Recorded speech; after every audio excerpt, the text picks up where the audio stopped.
আমাদের আজকের আলোচনা এক রাজনৈতিক ধাঁধা নিয়ে। একজন মুক্তিযোদ্ধা মেজর অবসরপ্রাপ্ত আক্তারুজ্জামান, যিনি একসময় বিএনপির সাথে জামায়াতের জোটেরও বিরোধী ছিলেন, কিভাবে আজ সেই দলেরই সদস্য হলেন? তারই অবিশ্বাস্য যাত্রার পেছনের যুক্তিগুলো কি?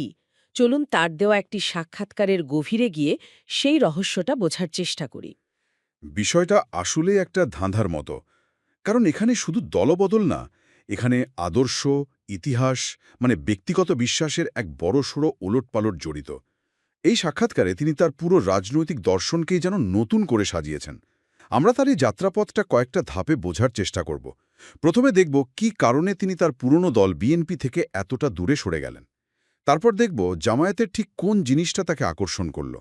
এবং সবশেষে সবচেয়ে কঠিন প্রশ্নটার মুখোমুখি হব, মুক্তিযুদ্ধের ইতিহাস নিয়ে তার নতুন ব্যাখ্যাগুলো কি এবং সেগুলো মানে কতটা যৌক্তিক। দারুণ। তাহলে শুরু করা যাক সেই জায়গা থেকে, যা এই পুরো ঘটনার সূত্রপাত করেছিল। তিনি তো বিএনপি থেকে বহিষ্কৃত হয়েছিলেন। দল থেকে বহিষ্কার হওয়ার ঝুঁকি নিয়েও তিনি এমন কি বলেছিলেন যা এত বড় বিতর্কের জন্ম দিয়েছিল? তার হতাশার মূল জায়গাটা ঠিক কোথায় ছিল? তার হতাশার জায়গাটা বেশ গভীর আর এটা অনেক দিনের। সাক্ষাৎকারে তিনি স্পষ্ট বলেছেন, প্রায় ৩ বছর আগে তিনি বিএনপিকে তাদের নিষ্ক্রিয় রাজনীতির জন্য একরকম চূড়ান্ত হুঁশিয়ারি দিয়েছিলেন। তার ভাষায়, দল মাঠে নামে না, শুধু ঈদের পরে, রোজার পরে বলে আন্দোলনের তারিখ পেছায়। তিনি একটা বেশ ঝাঁঝালো মন্তব্য করেছিলেন যে এভাবে চলতে থাকলে জনগণের আস্থা হারিয়ে জনগণ জুতা পেটা করতে পারে। জনগণ জুতাপেটা করতে পারে? হ্যাঁ, এই একটা কথাই ছিল ট্রিগার পয়েন্ট। কোনো আত্মপক্ষ সমর্থনের সুযোগ না দিয়েই তাকে দল থেকে বহিষ্কার করা হয়। এটা তো একজন সিনিয়র নেতার মুখ থেকে আসা খুবই কড়া কথা। তার মানে কি তিনি শুধু দলের কৌশল নিয়ে হতাশ ছিলেন, নাকি নেতৃত্বের প্রতি তার আস্থা পুরোপুরি নষ্ট হয়ে গিয়েছিল? আমার মনে হয় দুটোই। তার মূল অভিযোগ ছিল বিএনপি রিমোট কন্ট্রোলে চলে। রিমোট কন্ট্রোলে? হ্যাঁ, কিছু কোটরি গোষ্ঠী বা ভেতরের চক্র দলের শীর্ষ নেতৃত্বকে ভুল বুঝিয়ে নিজেদের স্বার্থে সিদ্ধান্ত গ্রহণ করায়। তার মতে, বিএনপিতে গণতন্ত্রের চর্চা নেই, নেতাকে খুশি করতে পারলেই নেতা হওয়া যায়, যোগ্যতার প্রয়োজন হয় না। তিনি মজা করে এও বলেছেন যে এর আগেও তিনি ৫-৬ বার দল থেকে বহিষ্কৃত হয়েছিলেন, কারণ তিনি প্রায়ই দলের সিদ্ধান্তের বিরুদ্ধে বিকল্প মত দিতেন, যা পরে দেখা যেত সঠিক ছিল। তার মানে তিনি নিজেকে একজন ভুক্তভোগী হিসেবে দেখছেন, যিনি সত্যি কথা বলার জন্য বারবার শাস্তি পেয়েছেন। এখানেই তো তিনি একটা চমকপ্রদ দাবি করেছেন, তাই না? বাংলাদেশের রাজনীতির একটা বড় পরিবর্তনে নাকি তার সরাসরি ভূমিকা ছিল। হ্যাঁ, এবং এই ঘটনাটা দিয়ে তিনি বোঝাতে চেয়েছেন যে বিএনপির সিদ্ধান্ত গ্রহণ প্রক্রিয়া কতটা দুর্বল ছিল। তার দাবি, রাষ্ট্রপতির শাসন ব্যবস্থা থেকে সংসদীয় পদ্ধতিতে ফেরার সিদ্ধান্তটা দলের ভেতর থেকে আসেনি। তিনিই নাকি ঢাকা গলফ ক্লাবে আওয়ামী লীগ ও বিএনপির শীর্ষ নেতাদের নিয়ে একটা গোপন বৈঠকের ব্যবস্থা করেন। সেখানে আব্দুস সামাদ আজাদ, তোফায়েল আহমেদ, ডক্টর কামাল হোসেনের মতো নেতারা ছিলেন। তাদের ভয় ছিল রাষ্ট্রপতি পদ্ধতির নির্বাচনে এরশাদ আবার জিতে যেতে পারেন। তাই সবাই মিলে সংসদীয় পদ্ধতিতে ফেরার ব্যাপারে একমত হন এবং পরে সেই প্রস্তাব বেগম খালেদা জিয়াকে বুঝিয়ে রাজি করানো হয়। এখানে একটা মনস্তাত্ত্বিক দিক আছে। বিএনপির বিশৃঙ্খল রিমোট কন্ট্রোলে চলা নেতৃত্ব তাকে চরম হতাশ করেছে। এর ঠিক বিপরীত মেরুতে তিনি কি জামাতের মতো একটি কঠোর নিয়ম আর আদর্শ দিয়ে গড়া দলকে খুঁজে পেয়েছেন?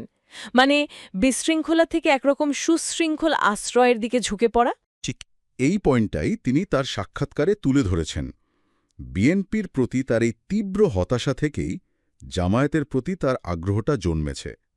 তিনি বলছেন, ৯১ সাল থেকেই তিনি বিএনপির সাথে জামায়াতের জোটের বিপক্ষে ছিলেন, কিন্তু এখন তার মনে হয়েছে তিনি জামায়াতকে ভুলভাবে দেখেছেন। তিনি ধর্মভিত্তিক রাজনীতি এবং ধর্মকে প্রাধান্য দেওয়ার মধ্যে একটা পার্থক্য টানার চেষ্টা করেছেন। এই পার্থক্যটা একটু খোলাসা করা দরকার, কারণ বেশিরভাগ মানুষই তো এই দুটোকে একই জিনিস বলে মনে করে। তিনি ঠিক কিভাবে এটা ব্যাখ্যা করেছেন? তার যুক্তি হল, জামায়াত ধর্মভিত্তিক রাজনীতি করে না, মানে তারা শুধু ধর্মীয় পরিচয় দিয়ে রাষ্ট্র চালাতে চায় না, বরং তাদের রাজনীতির মূল ভিত্তি হল দুটো: এক, আল্লাহর সন্তুষ্টি অর্জন করা, আচ্ছা, এবং দুই, সেই সন্তুষ্টি অর্জনের জন্য ন্যায় ও ইনসাফের ভিত্তিতে জনগণের কল্যাণ করা। তার মতে এই আদর্শটা যে কোনো ধর্ম বর্ণের মানুষের জন্যই কল্যাণকর হতে পারে। এই দর্শনটাই তাকে আকর্ষণ করেছে। জামায়াতের আমির যখন তাকে দলে যোগ দিতে বলেন, তিনি 1 ঘণ্টার আলোচনাতেই রাজি হয়ে যান। বাহ, 1 ঘণ্টার আলোচনাতেই এত বড় সিদ্ধান্ত! তো জামাতে যোগ দিয়ে তার অভিজ্ঞতা কেমন হলো? দীর্ঘদিনের একটা রাজনৈতিক ঘর ছেড়ে নতুন পরিবেশে গিয়ে তিনি কি আসলেই যা ভেবেছিলেন তাই পেয়েছেন? তার নিজের ভাষায় তিনি রীতিমতো চমক পেয়েছেন। তিনি বিএনপিকে বলেছেন একটি হুইমজিক্যাল বা খামখেয়ালি রাজনৈতিক দল, আর জামায়াতে এসে তিনি দেখেছেন এটি একটি অত্যন্ত সুসংগঠিত দল। এখানে আদর্শ, পড়াশোনা, সততা, ন্যায়নিষ্ঠাকে অংশং গুরুত্ব দেওয়া হয়। নেতা হওয়ার জন্য শুধু তালামিকে খুশি করলেই হয় না, একটা দীর্ঘ প্রক্রিয়ার মধ্য দিয়ে নিজেকে প্রমাণ করতে হয়। এই শৃঙ্খলা দেখেই তিনি মুগ্ধ। এই ব্যাপারটা আসলেই চমকপ্রদ। একজন পাকা রাজনীতিবিদ হয়েও তিনি বলছেন যে জামায়াতের মতো দলে শীর্ষ নেতা হওয়া তার পক্ষে সম্ভব না। চলুন এর কারণটা একটু বিস্তারিতভাবে শুনি। এই বিষয়ে তিনি খুবই বাস্তববাদী। তিনি খোলাখুলি স্বীকার করেছেন যে জামায়াতের বড় নেতা হওয়ার স্বপ্ন তিনি দেখেন না, আর সেই সুযোগও নেই। কারণ হিসাবে বলেছেন, জামায়াতের রুকন বা নেতৃত্ব পর্যায়ে যেতে হলে যে কঠোর নিয়মকানুন মানতে হয়, যেমন 5 ওয়াক্ত নামাজ জামায়াতে পড়া, নিজেকে সামাজিকভাবে একজন সৎ ও নিষ্ঠাবান মানুষ হিসাবে প্রমাণ করা, আচ্ছা, এই বয়সে এসে সেগুলো পালন করা তার পক্ষে আর সম্ভব নয়। তিনি নিজেকে একটা পাকা ফলের সাথে তুলনা করেছেন, যা নতুন করে কচি হওয়া সম্ভব না। তাই তিনি বর্তমানে শুধুমাত্র একজন সহযোগী সদস্য হিসেবেই দলে আছেন। আচ্ছা, এই পর্যন্ত তো তার রাজনৈতিক যাত্রার একটা দিক আমরা দেখলাম, কিন্তু এবার সেই বিষয়ে আসি যা নিয়ে সবচেয়ে বেশি প্রশ্ন উঠছে, সেই হাতির ঘরের হাতিটা। একজন মুক্তযোদ্ধা হিসেবে তিনি জামায়াতের বিরুদ্ধে ১৯৭১ সালের যুদ্ধাপরাধের অভিযোগকে কিভাবে দেখেন? এই বিষয়টা তিনি কিভাবে নিজের কাছে এবং অন্যদের কাছে ব্যাখ্যা করেন? এটাই তার সাক্ষাৎকারের সবচেয়ে বিতর্কিত এবং সবচেয়ে গুরুত্বপূর্ণ অংশ। তিনি এই অভিযোগকে ধাপে ধাপে খণ্ডন করার চেষ্টা করেছেন। প্রথমত, তিনি বলেছেন যুদ্ধাপরাধী হিসেবে জামায়াতকে দেখার ধারণাটা তার নিজের জন্য একটা ভুল ধারণা ছিল। তার মতে এটা আওয়ামী লীগের তৈরি করা একটা রাজনৈতিক বয়ান। 1 মিনিট, তিনি এটাকে শুধু রাজনৈতিক বয়ান বলছেন? এর পেছনে যুক্তিটা কি? তার দ্বিতীয় যুক্তিটা বেশ পরিসংখ্যান ভিত্তিক, যদিও এর উৎস তিনি উল্লেখ করেননি। তার দাবি, ১৯৭১ সালে জামায়াতে ইসলামী ছিল খুবই নগণ্য এবং ছোট একটা দল। তৎকালীন পূর্ব পাকিস্তানে তাদের সদস্য সংখ্যা ছিল মাত্র ৩০০ জনের মতো। মাত্র ৩০০ জন? এই সংখ্যাটা তো অবিশ্বাস্যভাবে কম শোনায়। সাক্ষাৎকারে তিনি কি এই দাবির পক্ষে কোনো প্রমাণ বা প্রেক্ষাপট তুলে ধরেছিলেন? কারণ এটা তো প্রতিষ্ঠিত ঐতিহাসিক ধারণার পুরোপুরি বিপরীত। না, তিনি কোনো দালিলিক প্রমাণ দেননি। এটা তার ব্যক্তিগত দাবি এবং পর্যবেক্ষণ। এর উপর ভিত্তি করে তিনি তার তৃতীয় এবং সবচেয়ে বড় যুক্তিটা দিয়েছেন। তিনি দ্ব্যর্থহীনভাবে বলেছেন, আমরা যুদ্ধ জামায়াতে ইসলামের বিরুদ্ধে করি নাই, অতএব জামায়াতে ইসলামের কোনো যুদ্ধাপরাধী নাই। এটা একটা বিশাল বড় কথা। তার মতে যুদ্ধটা হয়েছিল পাকিস্তানি হানাদার বাহিনীর বিরুদ্ধে, কোনো নির্দিষ্ট রাজনৈতিক দলের বিরুদ্ধে নয়। তার মানে তিনি বলতে চাইছেন যে মুক্তিযোদ্ধা বনাম জামায়াত, এই পুরো ধারণাটাই একটা রাজনৈতিক নির্মাণ, ঐতিহাসিক বাস্তবতা নয়। একদম, তিনি এটাই প্রতিষ্ঠা করতে চেয়েছেন। তিনি আরও যোগ করেছেন যে বর্তমান জামায়াতের প্রজন্মের জন্য ৭১-এর পরে, যেমন বর্তমান আমিরের বয়স এখন ৫৯, অর্থাৎ যুদ্ধের সময় তার বয়স ছিল মাত্র ১৩-১৪ বছর। তাই তাদের উপর পূর্বপুরুষের দায় চাপানো উচিত নয়। তার মতে ৮০ সালে যে বাংলাদেশ জামায়াতে ইসলামী প্রতিষ্ঠিত হয়েছে, তারা বাংলাদেশের স্বাধীনতাকে স্বীকার করে এবং বিশ্বাস করে যে এটি জনযুদ্ধের মাধ্যমে অর্জিত হয়েছে। বেশ, তার মানে তিনি ইতিহাসকে নতুনভাবে ব্যাখ্যা করে তার বর্তমান রাজনৈতিক অবস্থানকে যৌক্তিকতা দেওয়ার চেষ্টা করছেন। এবার একটু বর্তমান প্রেক্ষাপটে আসি। ভারত নিয়ে তার অবস্থানটা কি? মুক্তিযুদ্ধে ভারতের ভূমিকা এবং বর্তমান ভূ-রাজনৈতিক প্রেক্ষাপটে ভারতের প্রভাব, এই দুটোকে তিনি কিভাবে দেখেন? এ বিষয়ে তার ভাবনার কয়েকটি আলাদা দিক আছে এবং তিনি বেশ পরিষ্কারভাবেই তা তুলে ধরেছেন। মুক্তিযুদ্ধে ভারতের ভূমিকা নিয়ে তিনি কৃতজ্ঞ। তিনি বলেন, ভারত মুক্তিযুদ্ধকে প্ররোচিত করে নাই, বরং পাকিস্তানি বাহিনীর আক্রমণের মুখে বাংলাদেশিরা যখন ভারতে আশ্রয় নিতে বাধ্য হয়েছিল, তখন ভারত সহায়তা করেছে। এই সাহায্যের জন্য তিনি ভারতের জনগণের কাছে কৃতজ্ঞ। কিন্তু একটা বড় কিন্তু আছে, তাই না? হ্যাঁ, একটা বড় কিন্তু আছে। তিনি যে কোনো ধরনের ভারতীয় আধিপত্যবাদের, সেটা সামাজিক, রাজনৈতিক বা অর্থনৈতিক যাই হোক, ঘোর বিরোধী। তিনি বলেছেন জীবন দিয়ে হলেও তিনি এই আধিপত্যবাদের বিরুদ্ধে লড়াই করবেন। এখানেই তিনি ভারতের বর্তমান ক্ষমতাসীন দল বিজেপির হিন্দুত্ববাদের সঙ্গে জামায়াতের রাজনীতির একটা তুলনা টেনেছেন। সেই তুলনাটা বেশ মজার। তিনি ঠিক কি বলেছেন? তার মতে বিজেপি যেখানে খোলাখুলিভাবে হিন্দুত্ববাদ প্রতিষ্ঠা করতে চায় এবং ভারতকে একটি ধর্মভিত্তিক রাষ্ট্র বানাতে চায়, সেখানে জামাত ধর্মভিত্তিক রাষ্ট্র চায় না। জামাত চায় আল্লাহর সন্তুষ্টি বিধান করে জনগণের কল্যাণ করতে।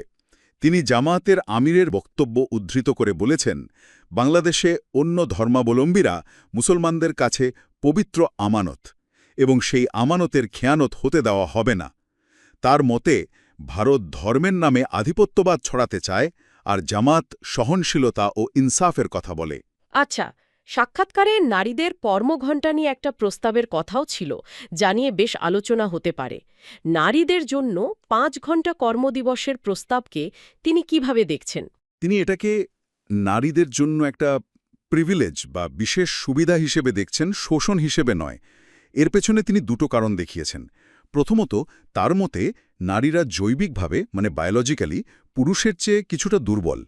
আর দ্বিতীয়ত, তাদের ওপর শিশুর যত্ন নেওয়া সহ বাড়ির বাড়তি দায়িত্ব থাকে। তাই কর্মঘণ্টা কমালে তারা পরিবার ও কাজে ভারসাম্য রাখতে পারবেন। কিন্তু এই যুক্তি তো এক ধরনের গতানুগতিক চিন্তার প্রকাশ বলে মনে হতে পারে। তিনি কি বিষয়টাকে শুধু এখানেই সীমাবদ্ধ রেখেছেন? না, তিনি বিষয়টাকে একটা বৃহত্তর সামাজিক আলোচনার দিকে নিয়ে গেছেন। তিনি প্রশ্ন তুলেছেন, বাবা মা দুজনেই যদি সকাল থেকে রাত পর্যন্ত বাইরে কাজ করেন, তাহলে সন্তানের প্রতি কি অবিচার করা হচ্ছে না? একটা প্রজন্ম কি ঠিকভাবে বেড়ে উঠছে না? তিনি পাহাড়ি অঞ্চলের ঝুম চাষের উদাহরণ দিয়ে নারী পুরুষের মধ্যে কাজ ভাগাভাগি করে নেওয়ার একটা সামাজিক মডেলের কথাও বলেছেন, যেখানে সবাই মিলেমিশে কাজ করে এবং পরিবারকেও সময় দেয়। বেশ, আলোচনার প্রায় শেষ দিকে আমরা। সবশেষে দেশের নির্বাচন পরিস্থিতি নিয়ে তার পর্যবেক্ষণ কি? এত কিছুর পর তিনি কি রাজনীতিতে কোনো ইতিবাচক পরিবর্তন দেখছেন? হ্যাঁ, এই বিষয়ে তিনি বেশ আশাবাদী। তার মতে নির্বাচনের পরিবেশ এখন পরিপক্ক হয়ে গেছে। মানুষের মনের ভয় বা সংশয় কেটে গেছে। তিনি না ভোট দেওয়ার সুযোগ ফিরিয়ে আনার জন্য আওয়ামী লীগকে কৃতিত্ব দিয়েছেন, যা একটি ইতিবাচক গণতান্ত্রিক চর্চা বলে তিনি মনে করেন। তিনি বিশ্বাস করেন, যদি একটি সুষ্ঠু নির্বাচন হয় তবে জনগণ পরিবর্তনের পক্ষেই রায় দেবে। জামায়াতের জয়ের সম্ভাবনা নিয়ে প্রশ্ন করা হলে তিনি অবশ্য বলেন, একমাত্র আল্লাহ জানেন, তবে রাজনীতিবিদ হিসেবে তিনি জয়ের আশাই করেন। তাহলে পুরো আলোচনাটা যদি এক জায়গায় আনি, আমরা কি পেলাম? একজন মুক্তিযোদ্ধা, যিনি তার রাজনৈতিক জীবনের প্রায় পুরোটা সময় এক ধরনের বিচারধারা নিয়ে চলেছেন। তিনি শেষ বয়সে এসে সেই বিচারধারার বিপরীতে দাঁড়িয়েছেন। তিনি প্রচলিত রাজনৈতিক বিভাজন, প্রতিষ্ঠিত দলীয় কাঠামো এমনকি মুক্তিযুদ্ধের ইতিহাসকেও নতুনভাবে ব্যাখ্যা করার চেষ্টা করেছেন। একদম। তার বক্তব্যের মূল ভিত্তি হল প্রতিষ্ঠিত সব রাজনৈতিক বয়ানকে প্রত্যাখ্যান করা। সেটা আওয়ামী লীগের মুক্তিযুদ্ধের পক্ষ বিপক্ষ ন্যারেটিভ হোক বা তার সাবেক দল বিএনপির বিশৃঙ্খলের নেতৃত্বই হোক। তিনি জামায়াতকে একটি আদর্শ, সুশৃঙ্খল এবং ন্যায় ও কল্যাণকামী রাজনৈতিক বিকল্প হিসেবে উপস্থাপন করতে চেয়েছেন, যার মূল চালিকা শক্তি হল আল্লাহর সন্তুষ্টি। এটা তার দীর্ঘ রাজনৈতিক অভিজ্ঞতার ফসল নাকি নতুন বাস্তবতার সঙ্গে খাপ খাইয়ে নেওয়ার চেষ্টা, সেই বিচার শ্রোতারাই করবেন। আর এখানেই আমাদের আজকের আলোচনা শেষে শ্রোতাদের জন্য একটা প্রশ্ন রেখে যেতে চাই।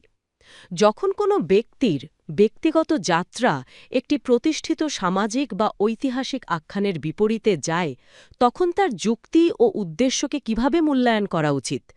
যখন একটি ব্যক্তিগত সত্য প্রতিষ্ঠার জন্য একটি সম্মিলিত ইতিহাসকে নতুন করে লিখতে হয়, তখন আমরা জেনুইন বিশ্বাস আর সুবিধাজনক যুক্তির মধ্যে পার্থক্যটা কিভাবে করব?